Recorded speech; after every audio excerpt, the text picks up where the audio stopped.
Blog Talk Radio. Live from Washington, D.C., it's Quintessential Listening, Poetry Online Radio. QLPOR, as it's widely known, features a bevy of poets, spoken word artists, and live poetry readings with best-selling authors. Your host is Dr. Michael Anthony Ingram. Good evening, everyone. Thank you for joining in. My guests tonight are Brian Stark and Lindsey Gill. Brian Stark hails from Philadelphia, the city of brotherly love. He is a poet who believes poetry has the power to unite people. As an example, he has created many Facebook poetry groups that unify people. It is no secret that Brian is the king of Facebook poetry groups. His groups have a combined membership of over 200,000 members, and that's a conservative estimate. In the online world, he is the man to know. Lindsey Gill is a freelance illustrator, muralist, and event organizer, also living in Philadelphia. She is also a poet and yoga teacher. She's also the main catalyst for the creation of the Zine Collide. A zine, if you did not know, is a small paperback collection, a publication. Collide is a monthly zine of art, poetry, and short stories dedicated to showcasing small creatives in the Philly area. Tonight, Lindsey will talk about Collide, its future, and how creatives can apply for free to be featured in issue 3, debuting hopefully in mid to late February. Welcome, Brian and Lindsey, to the program. Good evening. Good evening. Hi, Michael. Nice to meet you. It's nice to meet you too, Lindsey. Let's begin this journey. I want to know all about Collide. Yes, I'm happy I'm here tonight to talk about this very special project to me. It actually started at the cafe near my house that Brian sometimes works at during the week. And I started going there as a way to connect with other local creatives. I myself am an artist and a poet. And when I came to this cafe, I noticed they had open mic, and I started attending them. And the amount of people that came up to the mic and started saying these beautiful words from their heart, these magnificent poems, just random people off the street, all coming together to share their passion of the spoken word in this tiny little cafe in Philadelphia. And I was so inspired by these people that I thought to myself, if only I could somehow make a project that intertwined both visual art and writers or spoken word artists into one thing that is tangible, that people can take home with them, rather than only having it in their memory from a night at a open mic. And what I came up with was the idea behind the zine that I am currently working on publishing the 3rd issue of. And it's called Collide, an art and creative writing collaboration. And I had my friend Katie Dempsey, a graphic designer, help me to reach out to these people that came to the open mic and ask them to apply to be a part of the 1st issue. And the process, we were thinking, was by having open mic people apply and also having spoken word, short story writers, authors, poets, all around the city apply. They would then have the ability to be visually imagined by artists that also apply to the zine. So, for an example, if you submitted a poem that was about nature, and you had imagery of leaves and the beauty of the natural world in your poem, we would pair you with an artist that is well known or likes to paint things related to that. So it could be a painter, a collage artist, any kind of art. We accept all forms. And that would be the process in which we would create a piece that is dedicated to this poem or this piece of writing, and it would both highlight the artist's talent and also highlight the writer's talent in one page of the zine, or two, depending on the length. And people loved this idea so much. It resonated so well with the community here in Philadelphia that for the second issue, we were able to get not just the first issue's amount of submissions, but double the amount. So we are slowly growing, slowly getting our name out there more. And we even started an Instagram page so that it is easier and more streamlined for people to submit being a featured artist. And this is the part where I say, as the MC of the open mics often says, plug yourself. So I am plugging my zine on your podcast, Michael, that you so kindly invited me to. To submit to Collide, it's very simple. You just follow us on Instagram. The Instagram is at Collide, COLLIDE, and then Zine, ZINE, and Philly, PHILLY. So Collide Zine Philly, give us a follow on Instagram, and you'll find in our bio a link, and you're going to click on that link, and then you'll see a button that says Artists and Writers Submit Here, and it will take you to a Google form that's very straightforward. You just enter your name, what you're about, what kind of style of art you do if you're a writer or a poet or an artist, and then you upload a file for whatever piece you want to submit to the zine. And if you're an artist, that could be a sample of the style of work that you do. And after you submit, you will get a reply from us probably in about a week or so, pairing you with your counterpart writer/artist, depending on which one you are. And after that, you will have approximately 3 to 6 weeks to collaborate and communicate with your partner on a piece. And we have a set deadline that you will also receive to submit the final work. And after that, all your information is laid out into the zine by my lovely editor, and it is made into this amazing publication that we have been very successful with marketing in Philadelphia. And the last thing I will mention is if you do submit, you as the artist get a copy of the zine at a discount, and you will also receive a PDF version of the zine to show your friends and family. So it really is a great project to contribute to because it's absolutely free to apply. And if you're afraid of going to a gallery show as an artist and showing your work, this is a way to still share your work, but also not have it so out in the open.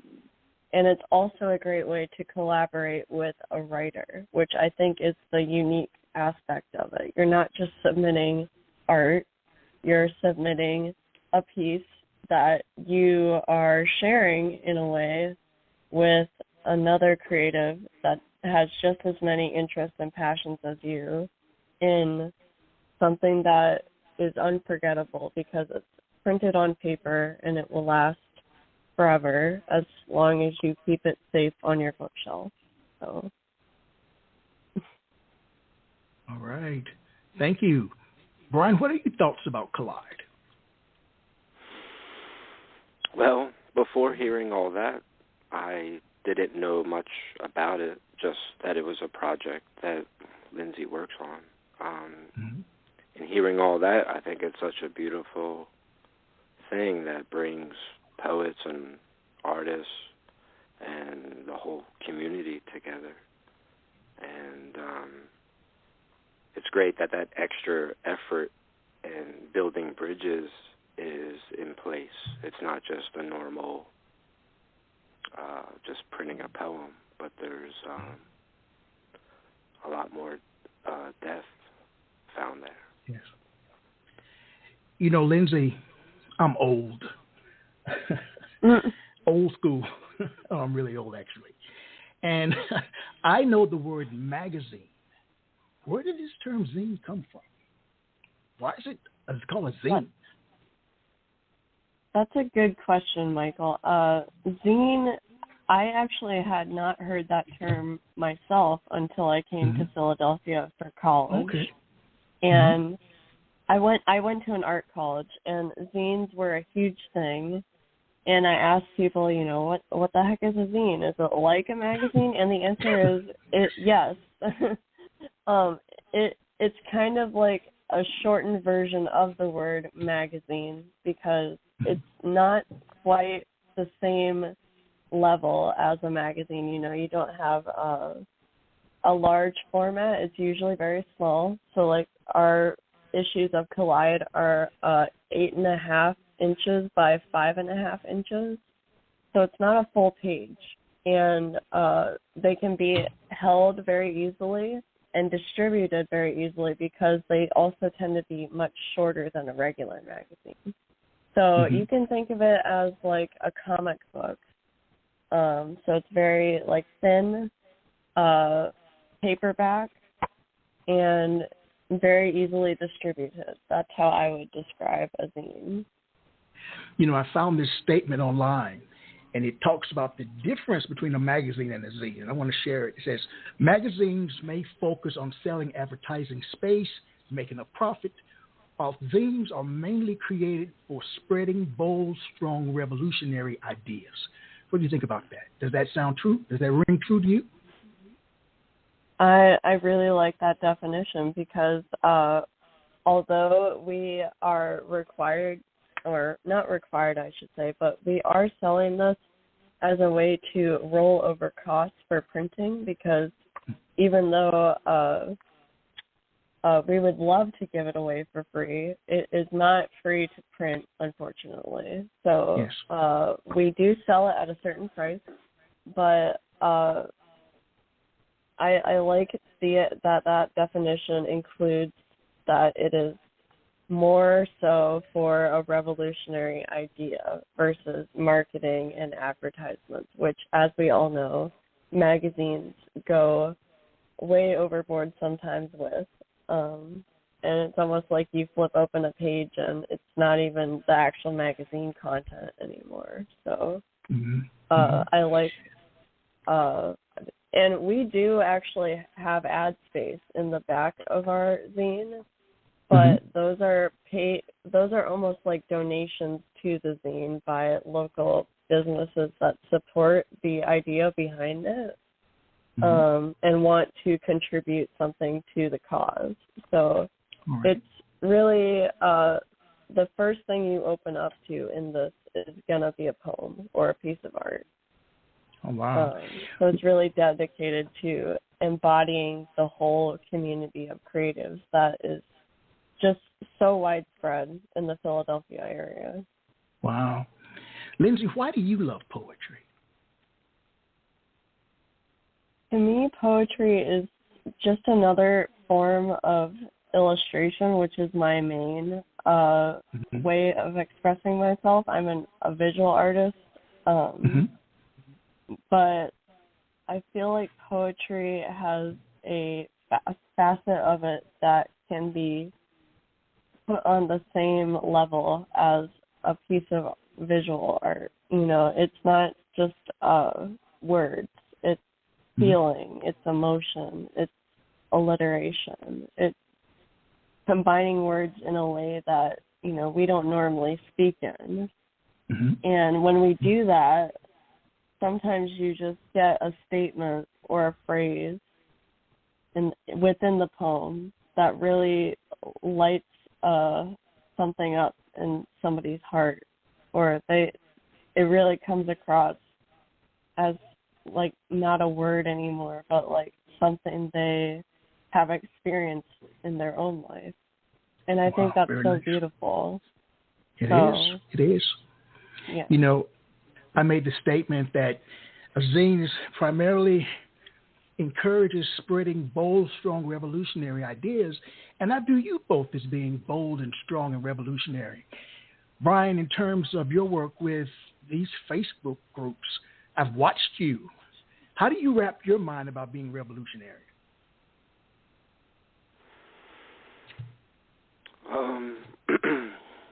Revolutionary is an ideal that strives to be of integrity in its actions and its seeking of results. We live in a world where corruption is more prevalent, and a lot of things that are considered to be normal actually bring about horrific results. So the label and term that is put upon some people as them being revolutionary, they just have high ideals and convictions and a great deal of love for life. I like that. You know, Lindsey, I found this statement, another statement is, zines are in no way mainstream. This type of publication is nonconformist, just like their authors. What do you think about that? Nonconformist. Zines are definitely not conformist because we're not trying to follow a theme per se, although that might be something we entertain in the future. It's more so about the artists themselves and showing their work to the world in a way that's unique and fun and not in any way like forced, I guess. Like there's no prompt or that, like when you apply to the zine, it's not like a contest. Anybody can enter, any age, any style of art, any kind of like work that you do day to day. You know, somewhere deep down there's an artist that's just waiting to share their work, and that's what we're about. Now, the first two issues, the first issue was about what? You remember? Was there a theme? Are there themes? Was, yes. So that was what I was trying to explain. It's not themed yet, but we are finding that we get a lot of poetry and art that is similar in style, to the point where if we grow so big, we might make this into a quarterly zine that comes out with even more artists, but maybe not every month, but every 3 months. So every 3 months, not much larger, but a more put together thematic zine that will just showcase even more the amount of different ways that just even one subject matter or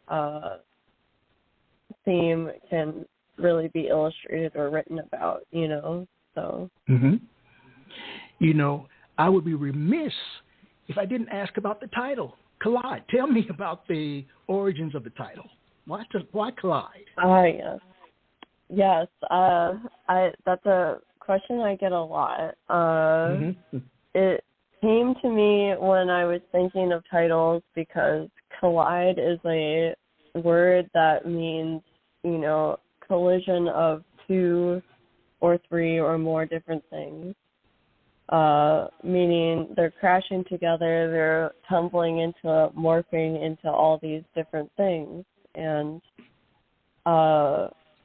that is kind of a symbolic word that embodies what I think this zine is trying to do. It's trying to bring together creatives that probably would have never even met if they hadn't both applied to the zine, you know? So we're just taking these two very different artists and putting them together to create this mesh of ideas and imagery. Very nice. Well, Lindsey, I'd like to thank you for joining us and sharing information about Collide. It's a worthy project. It's revolutionary, as I said. Any final words about it? All I can say at the moment is that even in this past week, I've been discussing ways to make Collide even more accessible and big and more community-based than it already is, with fellow artists that I also know in the Philadelphia area. So I would say to the audience here on your podcast today that they should definitely give us a follow to stay updated, stay informed, and even get ideas for starting their own community zine project. I think it's a great way to connect people and bring the community together. So one more time, how can we find you? Yes, you're going to want to follow Collide Zine Philly on Instagram. And there you will find ways to apply, ways to help support our project by donating, or if you would like to place an advertisement in the back of our next issue, that is also where you can look up that information. And you can even order past issues if you would like to check it out. I can mail them to you. So all of that will be on the link in the bio of our Instagram, Collide Zine Philly. All right. Well, thank you. It's a pleasure to talk with you. And hopefully we have a chance. It's been great. I'll invite you back to be one of my guests. Absolutely. Yes, I love that. We'll make it happen, all right? All right. Sounds good. All right. Thank you. We're going to take a brief break, and we'll be right back with Brian Stark.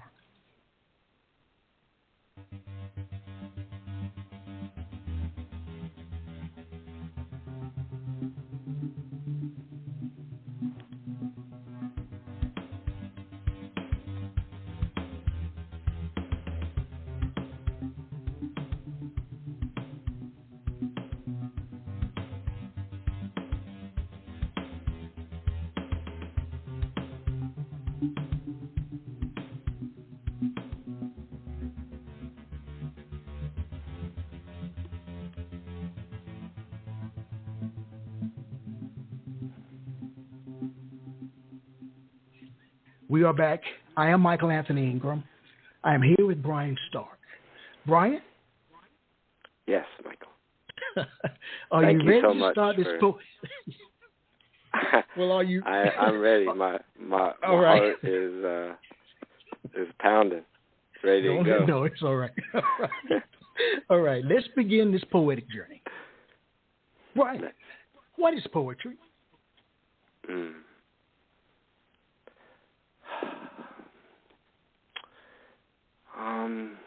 Simply put, I think poetry is the language of love.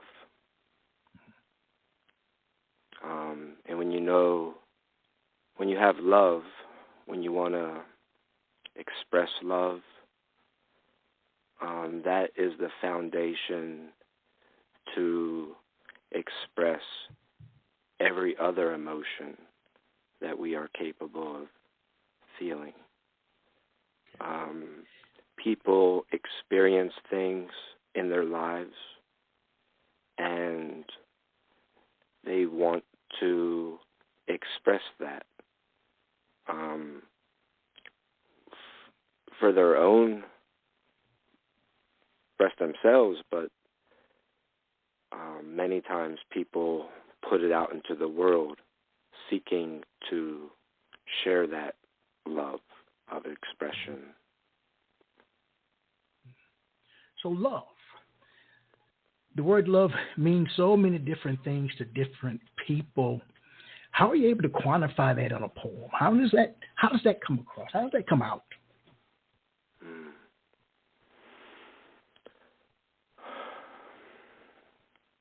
It takes a lot of effort. Mm-hmm. It has been my experience. I began writing from a young age. But the more that I've written, and many nights, many days, pushing myself to just keep writing, it has given me the ability to go further and further into my truth and ability to express my heart. Wow. I like that. I like the way you phrase that. So as you think about poetry, in a general sense, then why is it important?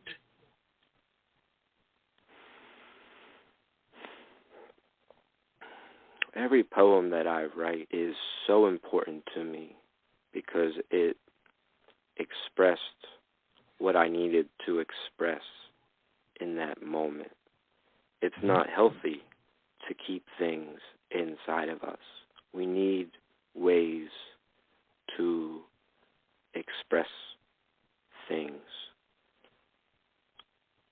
and that I can have my experience and put all of my love into each word, and then somebody else reads that and what that does for their life.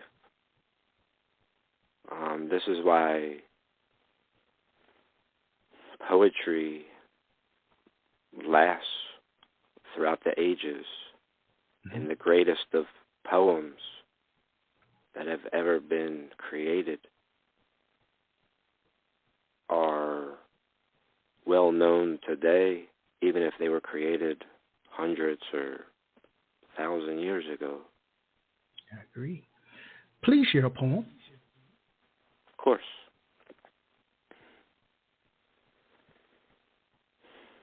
I am chipping away at something not there, though it seems real.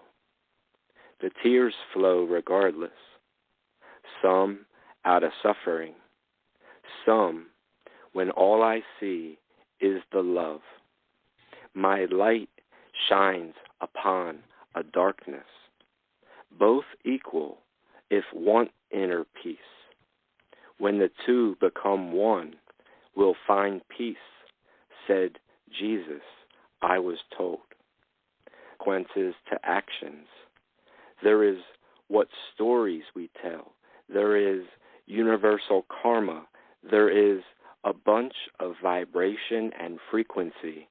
There is everything. Yet I must stay where is nothing besides what is.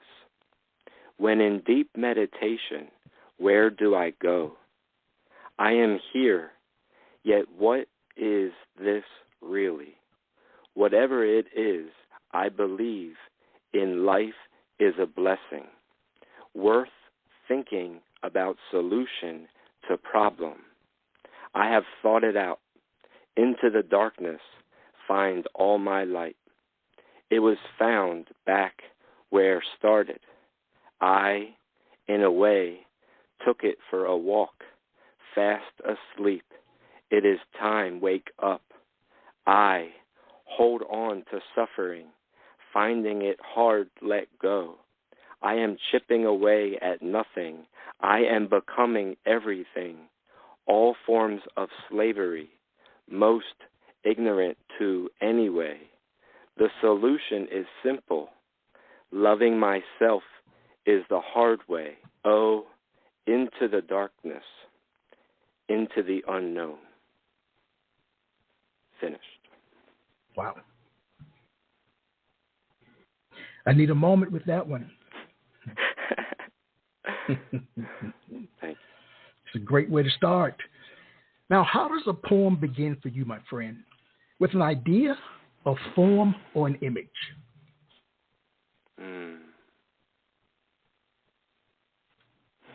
Well, so many things can spark that desire to write something. And I just turned 42. I started reading when I was 7. I think I wrote my first poem when I was 11.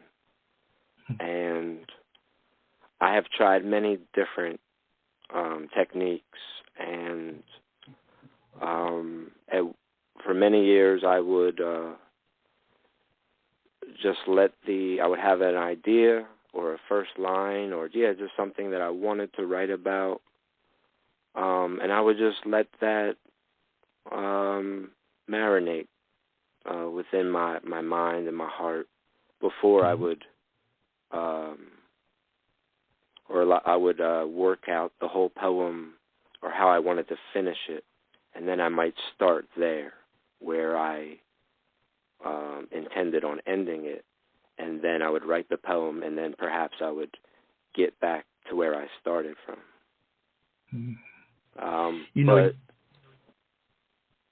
Normally, though, and now, I'm just trying to work through things and use my poetry just to express where I'm at, where I'm trying to get to, and what I'm trying to get away from. Oh, wow. And just the act of expressing my heart and showing myself love. And it's always in the back of my mind that every poem I write, I really want to inspire change in this world, and from my heart to yours and everybody else's. Wow. You answered one of my questions. I usually ask, what was an early experience where you learned that poetic language had power? You said that you wrote your first poem at the age of 11, I believe. Talk about that. How did your mind expand as a consequence of that in terms of what poetry can do? Well, just very quickly, I just start at the beginning that growing up, I was 7, and on my sister's mirror in her bedroom, it was a Langston Hughes poem. Looks like what bothers me don't bother you, but I'm going to keep on at it until it bothers you too. So that poem kind of answers your question of how powerful poetry can be and impactful.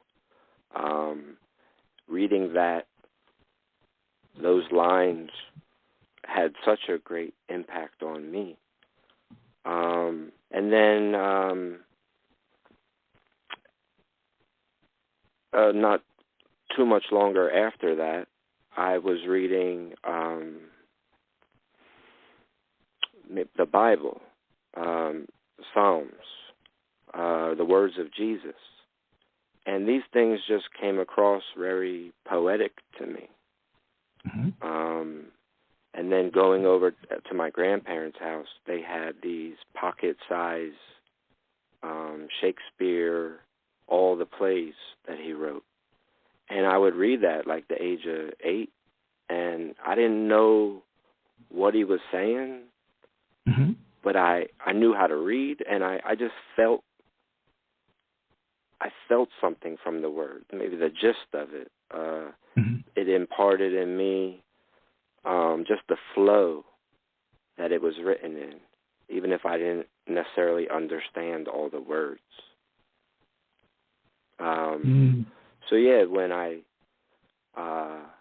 then I did a lot of reading at a young age, and then when I wrote my first poem, which was called "What Is Love."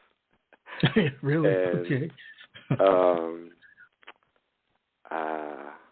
That was very special to me. That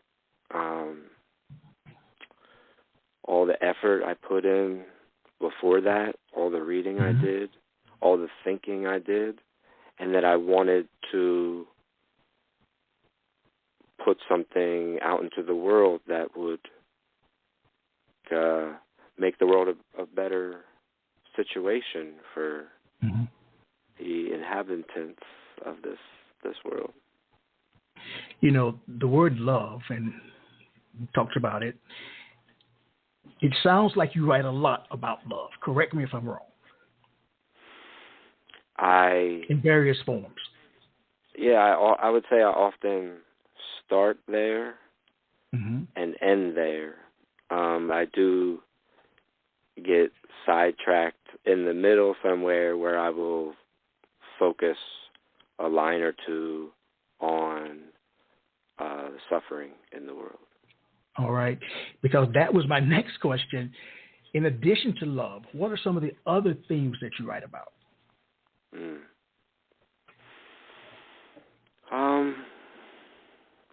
Things were different in the past. The last couple of years, my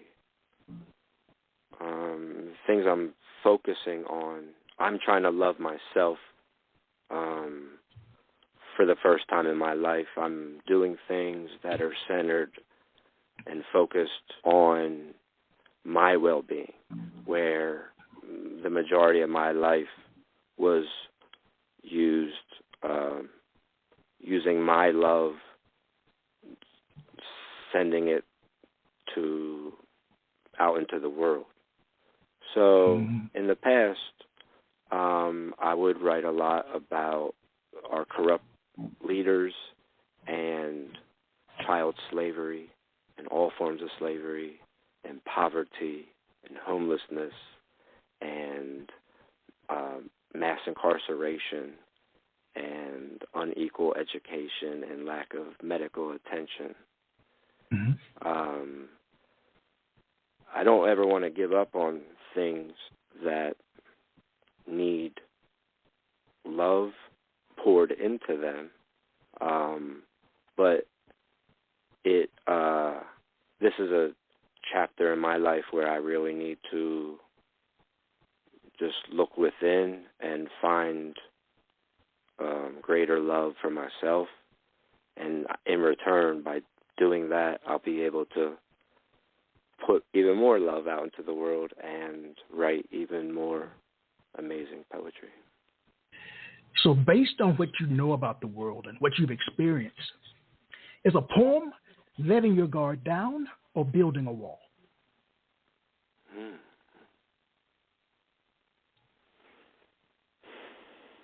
Well, I've learned recently a lot about the masks that we wear and the stories that we tell ourselves. So we might do things not realizing that we might think that we are bearing it all to the world when it might not be that, but our perspective is that this was the greatest that we were able to accomplish. So I think the more you write, the more, for me anyway, the more that I'm writing is the more that I'm learning to dive deeper and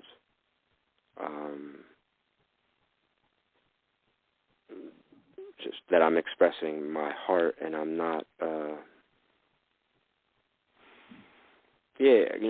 I want people to feel it. So I know there's all kind of poets doing all kind of things, but I definitely don't intend for any walls to be put up. Now, does it hurt you to write poetry? If not, why not?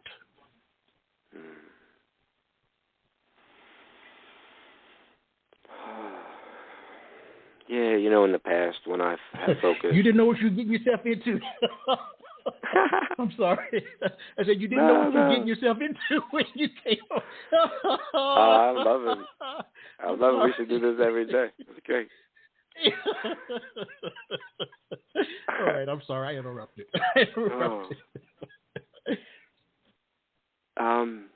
In the past, when I have focused, when I was not loving myself, and I was focusing on all this negative stuff, negative energy, heavy energy, putting myself into the shoes of other people. If I want to get through to people, I needed to understand them and how they think. So putting myself in other people's experiences and submerging myself in the suffering and absorbing that, thinking that I was strong because my first and last name means strong in different languages, and because I have so much love for life, I thought I could take on anything. And over time that did wear me down, and all the things, all the thinking and everything surrounding creating the poem, it can be very draining. But recently, I really enjoy the poems that I'm writing, and I'm obtaining a lot of inspiration from them. Right. Please share another poem. Oh, sure.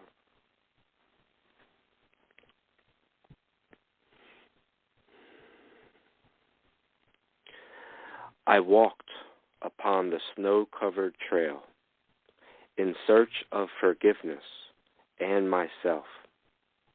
All I found is what stopped me until came across what allow. How can I allow forgiveness if unable find forgiveness for what allowing? Snow-covered trails, I keep walking until all becomes clear. Found the forgiveness was not allowing. I surrender to you all the blessing and truth. Hold me as the trail holds the snow, allowing forgiveness. Now I am walking on love, allowing forgiveness. Now my heart is full, allowing forgiveness. Oh, now I know peace and joy, allowing forgiveness. Complete. That was beautiful.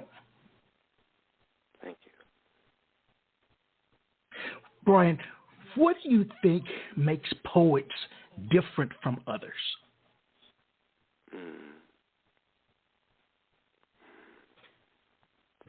Well,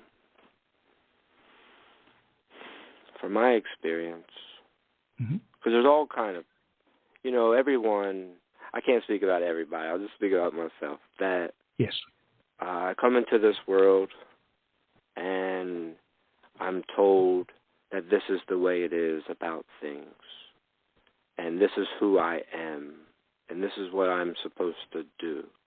And pretty much all of that did not feel right in my gut. So I set out to find what is truth, or my own truth, or just what I could, instead of being told what is, I would go discover it for myself. And from a very young age, so I was 3 years old, and I look up out of my bedroom window, looking up at the stars for the first time, and I just fell in love with life. And I felt like I was guided to ask people questions and read and Then about the age of 7, I learned about suffering in the world, and that's when I had the idea that I could use my love and use my poetry to offer solutions to the world. Mm. Wow. You know, when I listen to your work, and it's only been these 2 poems so far, there's a level of self-awareness that you express that's, wow, it's very, I don't know, kind of sends goosebumps through me as I listen to you share. Mm. So what do you think is potentially the first step in becoming more self-aware? Well, it's been said many times that suffering will bring you there. Mm.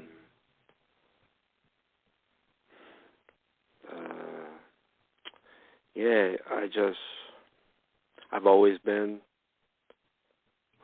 self-aware, Mm-hmm. but I just keep finding greater levels to that there's always more. We think we got it all figured out, but if you keep looking, you'll always find more. Now, would you view your poetry? Yeah. I'm sorry. I guess I'm so excited with you being here. All right. Now, would you view your poetry as being spiritual in tone and nature, or something different?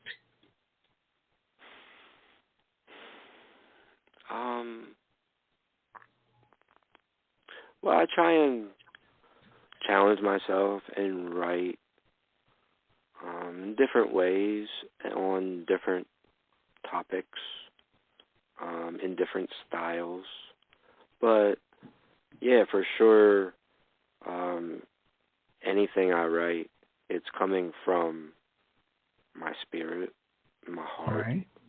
Mm-hmm. So, that I'm just writing from my heart.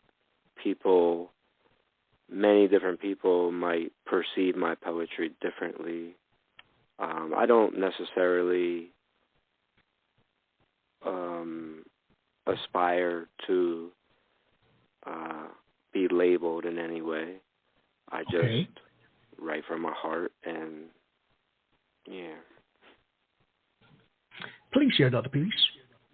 Sure. I love you as love loves love, as I love love, and love loves me. I do hear the song of life in the winds or birds nearby. I do love them as a passing stream, a mighty or calm river, an ocean deep and vast. Laughter while falling to ground. I am rolling around in love. I am exploring adventures, dancing with myself, giving into the story of pain. There is found hope of love, shaking all the sorrow out into the depth and vastness of me, clawing my way out into love, from love unto love, to love further, learning love myself along the way. Oh, that will become only a first step toward a love today I unable imagine. Finished. Wow. Do you know where the poem is going when you start it? Who's driving? Who's driving? You or the poem? Yeah, I think in the past, I put a lot more effort and thought into crafting it. Mm-hmm. And, in life, the more you do something, it just becomes more effortless. And especially combined with all the working I've been doing on myself, seeking out things that are transformative and healing. this has just allowed me to express myself so much. It's just like it's just all this, just something in me that needs to be said in that moment. Just a spark of creativity, inspiration, and there's a lot of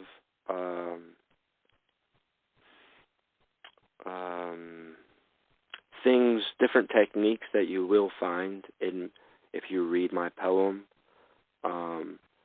But these things, I'm not doing it consciously. It's just it's been so ingrained into my pencil and paper.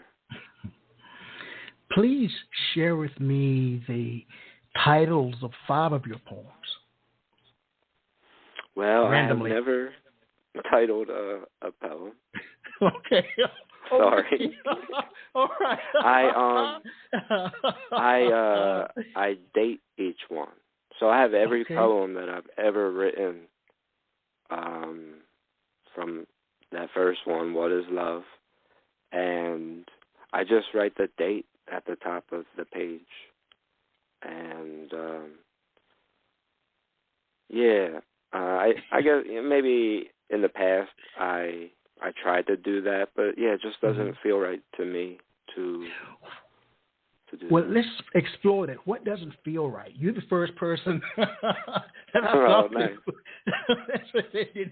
Any titles. I'm serious. And I've had over 300 people on this show.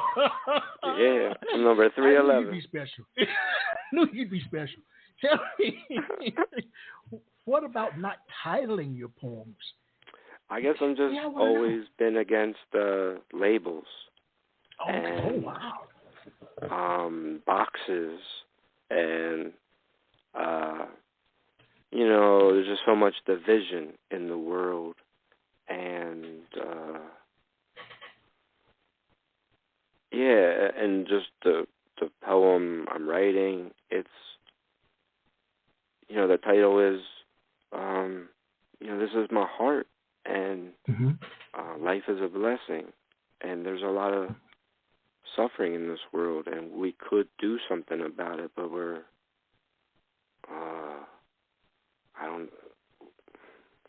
doing something else, and we're believing people we shouldn't be believing, and we can rise above all these things. So, I'm just I guess I'm putting so much into the poem itself and expressing what I need to in the moment. And so it doesn't occur to me to put a title on that. All right. As you said, there's so much happening in this world. So much happening. There's the good, the bad, the ugly, and the indifferent. What I want to know from you, sir, is what do you view as being the role of a poet in modern day society?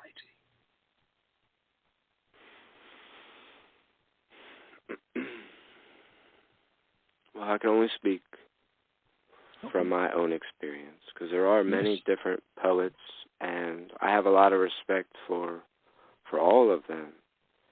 And I believe that poets have that it's within them a moral obligation to speak out against all injustices, and that they strive for not only the best way to express something, but the best results. A poet has a great deal of love for life, and it's their moral obligation to express that love and to share it That's. I'm going to interrupt you. Yeah. What if I just want to write about being a rock? Right. Rocks. And I don't want to write about so what's that's why I happening say in the world. there's so many different. I made, like you said, I made those groups on Facebook, and people come there all the time who never wrote a poem before, yet they had some experience in their life where they need poetry, and they find a safe haven in Facebook Poetry Society. Yes. And, where we start is not where we finish, and why we get into something is not where it might keep us. Right, it doesn't have to be, poetry doesn't have to be the serious thing about diving deep. It can be a playful thing, too. A very simple gesture. It's just about whatever it is that you experienced, you needed to express it. If it were about, if you're writing a poem, if someone says to you, hey, write a poem about a rock, you can be creative with your words and push your limits. It can be the most simplest thing and yet come across so profound. Yes, so true. Yeah. Well, let's take a brief break, and we'll be right back.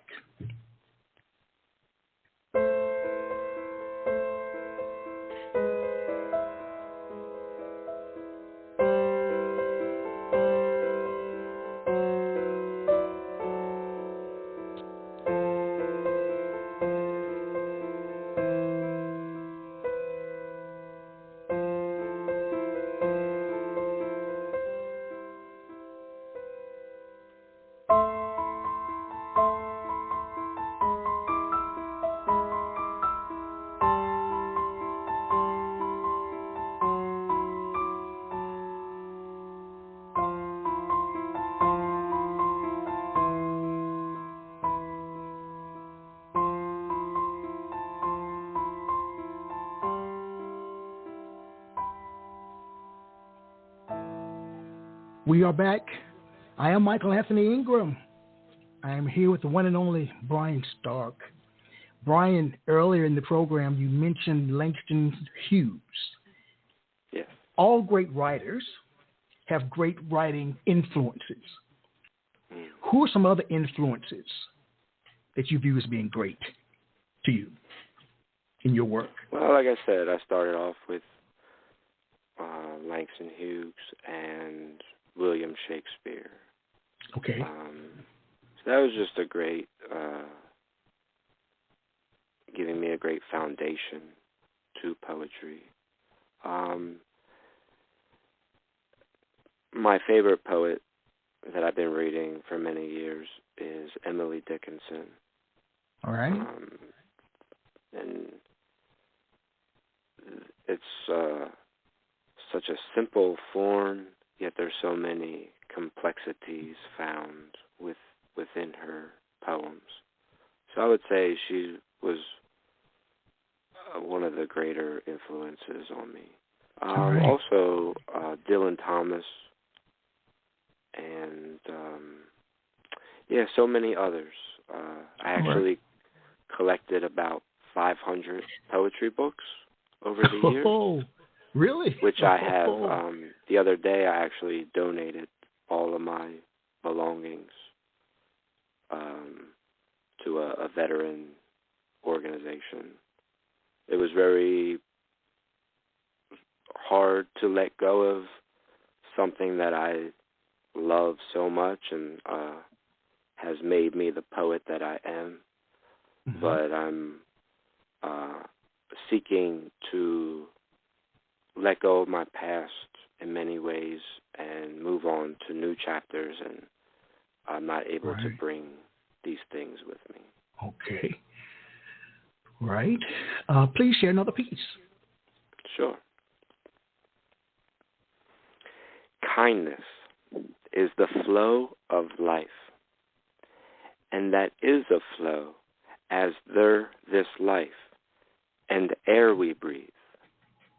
Kindness is natural way of being and wanting for self, as all those you know and even those not know.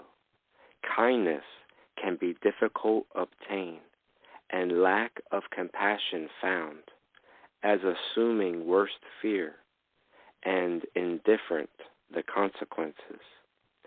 Kindness is love, and desire express it as grateful the opportunity and thankful the blessing. Kindness is opening eyes and ears and not ignoring which do fear, as the suffering gaining momentum and corrupted parties we keep electing. Kindness is what we all want, and it is achievable, as only takes imagine, play, and sing together now, if can. Oh, we shall overcome.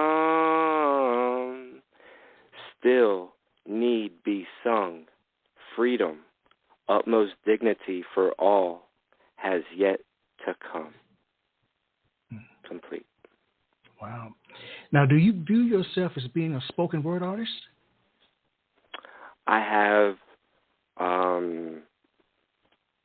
challenged myself to go on a stage in front of other people and read my poetry. Where, all right. I have spent most of my time alone with my pencil and paper, and or going on walks in nature. So it was very much out of my comfort zone. Okay. But I have done a good amount of open mics, and the more I do it, the more I get comfortable with that. So what do you think is the relationship between your speaking voice and your written voice, if there's a relationship?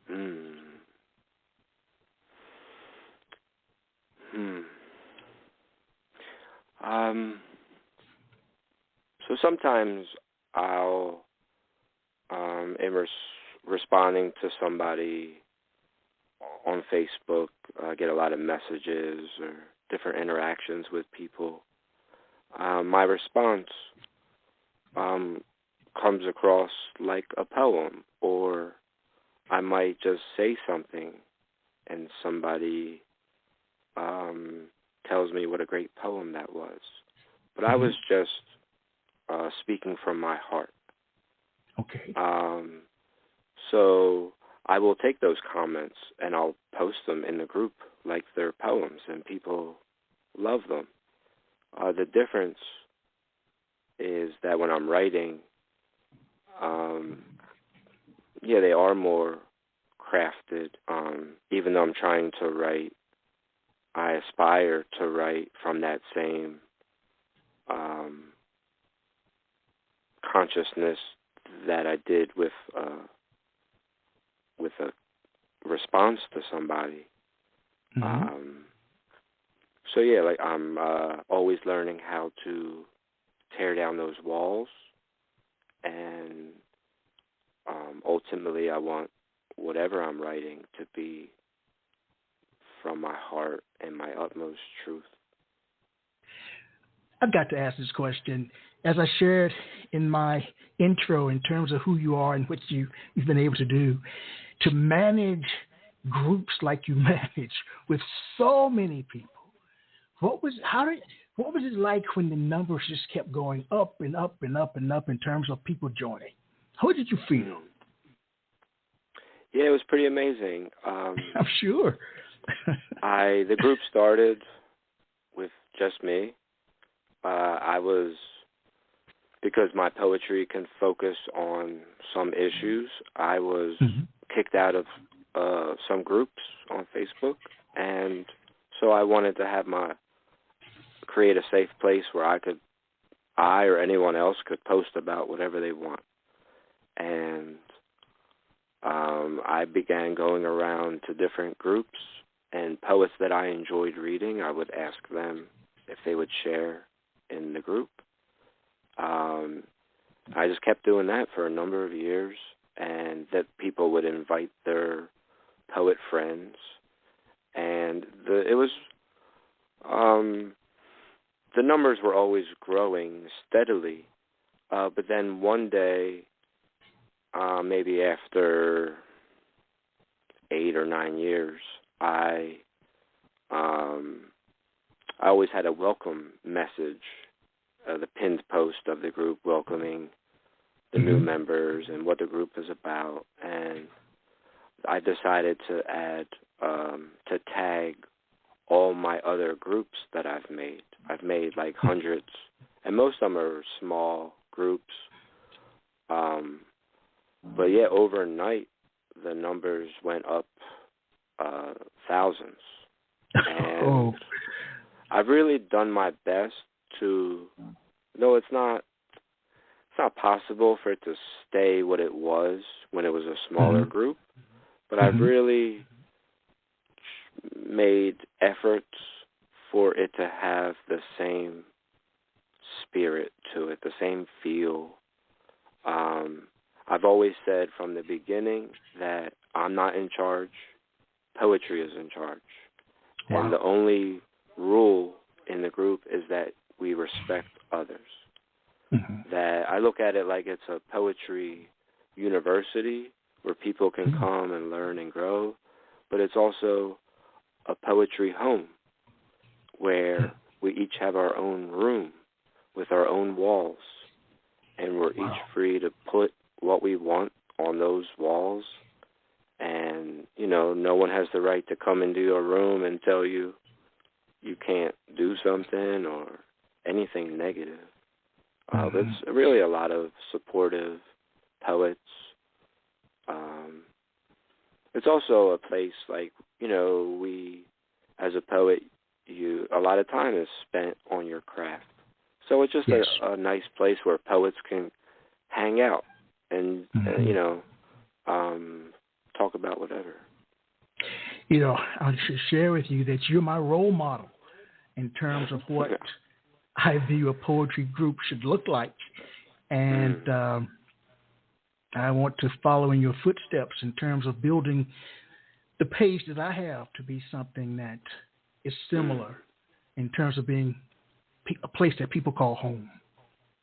Nice. I really commend you for your work. I really do. Now, we've reached a part of the program, Brian, that I view as my personal favorite. It's called a mini, M-I-N-I, poetry concert. This is where you share 2 or 3 poems that you'd like to share, uninterrupted, no questions from me, back to back. My friend, you're on the stage.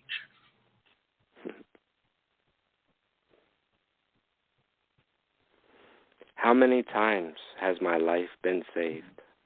How many days of simple, blessed way? I am just a fragment, yet the littlest part of the entire, the universe and the more. What can understand, which never will? I am part of that. Names and labels will never express the true nature of things, especially which behind it all. When we do not believe or is doubt, that is only our own lack of ability to love. Our ego always has a lie ready to go to strip away all the distortions, both mental and physical, greater chance to reach love. I am part of that. You are too. We are one. Not what your ego just said.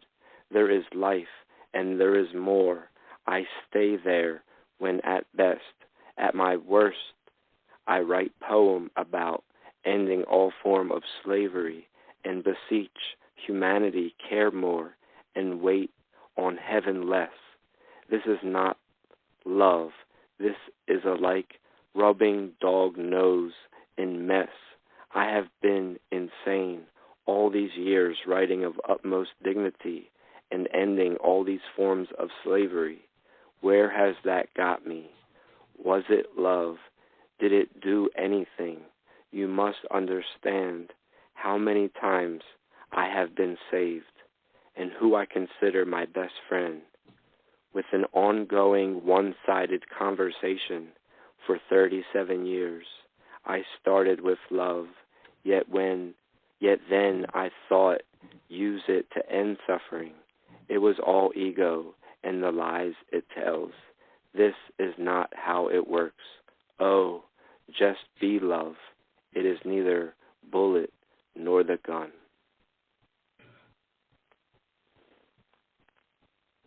They say a poet don't make no money.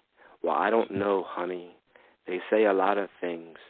Truth is, they all change, yet they stay the same with religion, politics, and poetry. Such a mad world we live. We can write anything we want. We can say anything we want. So I repeat that muck.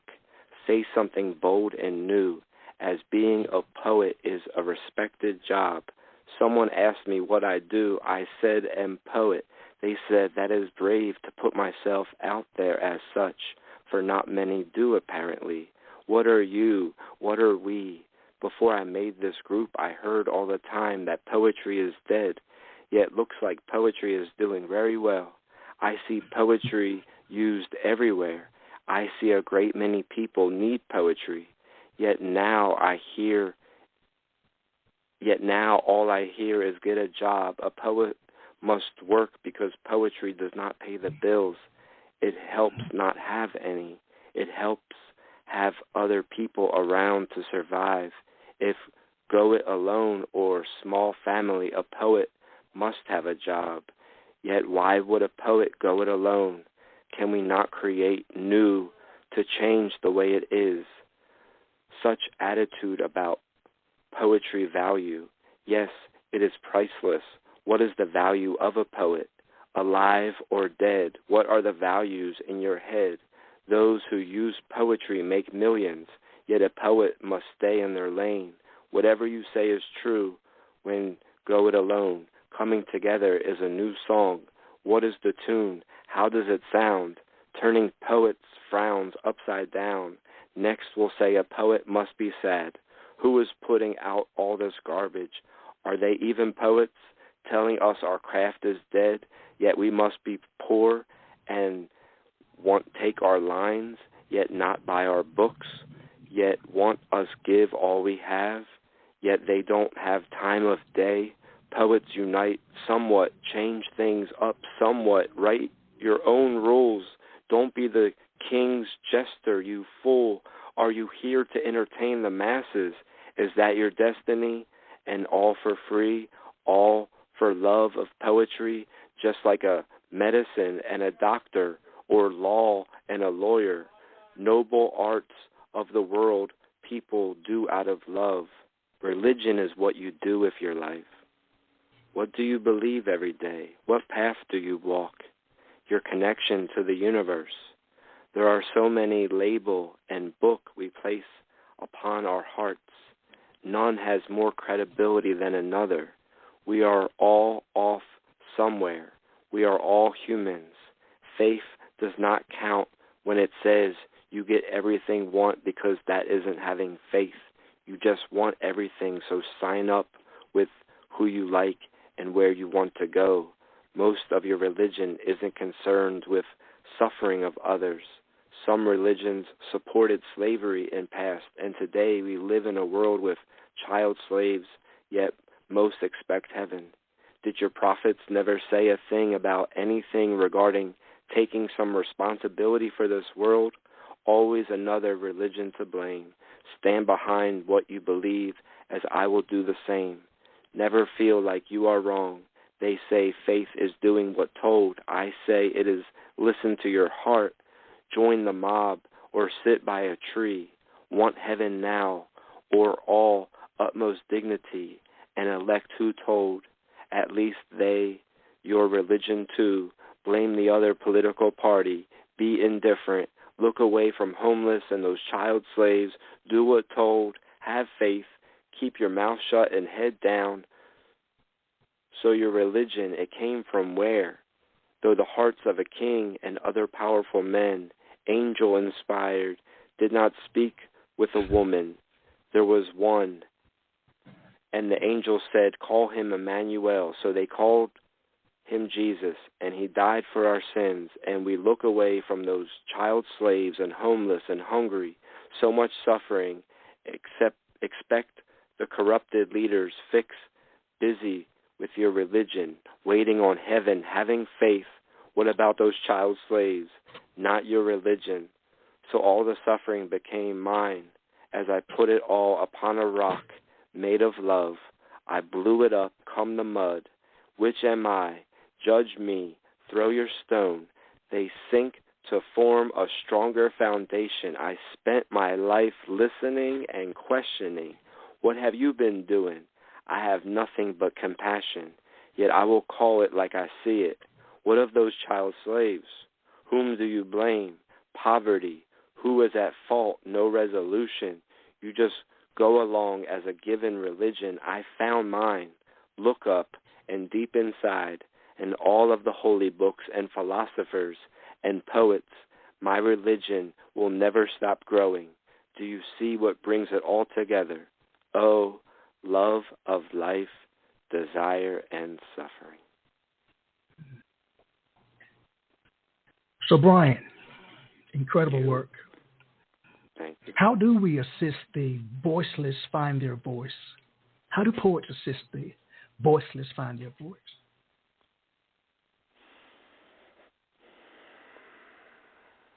Well,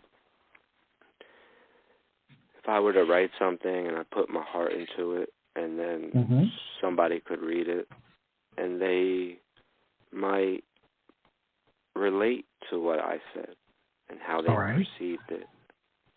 And that then creates a seed that then stirs something inside of them that gives them greater confidence. You know, it's like sometimes you might be self-conscious to, like, is this right? But then you see somebody else do it, so you're like, okay, I'll do it too.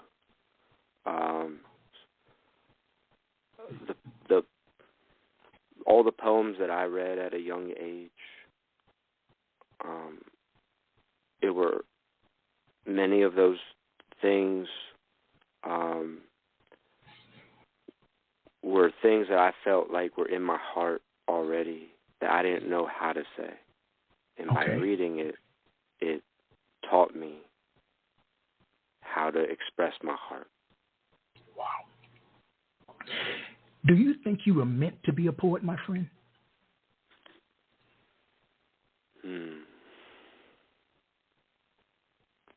Well, yeah, I think we're drawn to the things that we're most passionate about, or that bring us joy. I think it's so important to have a resource. You know, I want to spend my life trying to understand life and why we're here and how and all these so many great, wonderful questions. But it's important to have a resource in your life to be able to filter those things out. Yes. To get it out of you. So, yeah, I feel very blessed that I have poetry to lean upon. So what surprises you about being a poet?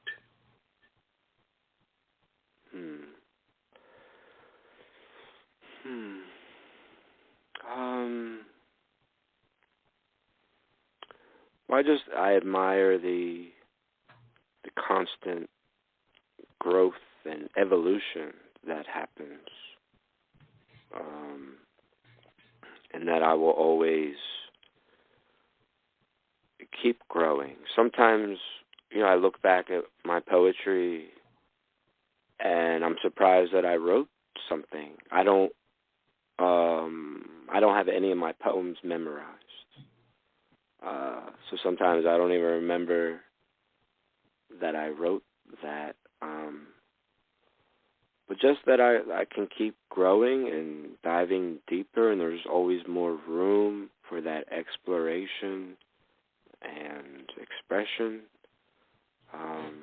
So it's always a pleasant surprise that I have that ability. I guess something else would be how easily a poem can be misinterpreted by the reader sometimes. So that's always a surprising income. Most people love my poetry, say beautiful, inspiring things. But some people don't understand what I'm saying or how I'm saying it. Sometimes I might lean upon my native Philadelphian way of saying things, and maybe they're from somewhere else in the world and don't know such figures of speech or words. You've answered all my questions before I even asked them. Because I want you to come back. We'll save this for next time.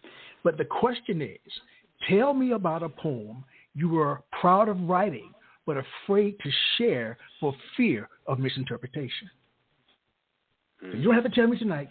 This will be in part 2. Okay. All right? All right, cool. When you come back. All right. Well, we've reached the end of our poetic journey. Brian Stark, you're an incredible man. Thank you. This was a really great experience. Was it? Okay, I'm glad. I'm glad. That makes me happy. All the questions were amazing, and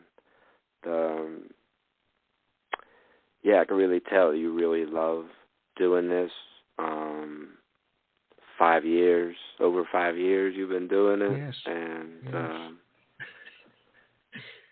And I'm so blessed and honored to be a guest. Well, thank you. Like I said, the sincerity in your work, it just pours out. All over the floor. You know what I'm saying? It's everywhere. It's clear. Like I said again, it's sincere. It's authentic. Any word you want to use to describe someone who truly shares from their heart. I think I was born at 311, and I'm your 311th. Yes. All right. You epitomize to me the heart, soul, and mind of poetry. So I want to thank you again for being with me tonight. And again, I do want you to come back. And for sure. We'll figure that out.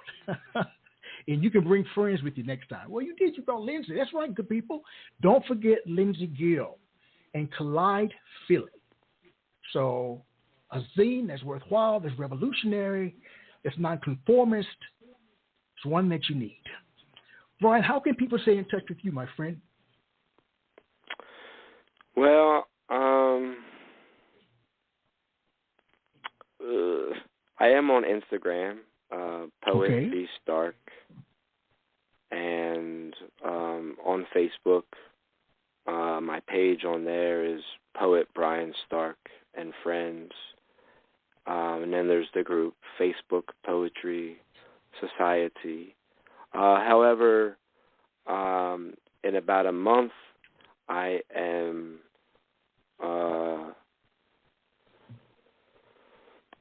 going to a place where I can continue to study yoga and meditation, and I will live there and volunteer there, and I'm not exactly sure what the internet situation will be or how much. I'm sure they have internet there and I'll have access, but I feel like a lot of my time is going to be spent doing other things. So I won't be online as much, but I'll be around, though, for sure. All right then. Well, to the listening audience, it's been a wonderful night. And as I share with you every time we're together, let poetry ring somewhere throughout the land. All right. Good night, everybody. Good night, Brian. Good night. Thank you. Quintessential Listening, Poetry Online Radio, is available on iTunes, Spotify, SoundCloud, and Stitcher. You can also check out the website at QLPOR.com.